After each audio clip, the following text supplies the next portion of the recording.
எல்லாரையும் ஒரு எனர்ஜைஸ் பண்ற மாதிரி உண்மையா நடந்த ஒரு கதை ஒண்ணு சொல்றேன்.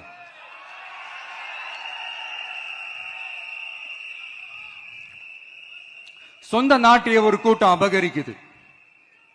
சொந்த நாட்டிலேயே இருக்க முடியாத அளவுக்கு ஒரு நெருக்கடி ஏற்படுது. சோ வேற வழி இல்லாம அந்த நாட்டை விட்டே வெளியே போய் வேற ஒரு இடத்துக்கு போய் காடு மலை அப்படி இப்படின்னு சுத்தி மறைஞ்சு வாழ வேண்டிய ஒரு சூழ்நிலை ஏற்படுது. என்னடா இப்படியே ஓடிக்கிட்டு இருக்குமேன்னு சொல்லிட்டு தன்னோட நட்பு சக்திங்க கிட்ட பேசி ஒரு பெரும் படையை திரட்டிக்கிட்டு அதிரடியா ஒரு போரை நடத்தி அந்த நாட்டையே திருப்ப மீட் எடுத்தது யார் தெரியுமா? நம்ம கொள்கை தலைவர்களை ஒருத்தரான ராணி வேலு நாச்சியார் அவர்கள் தான்.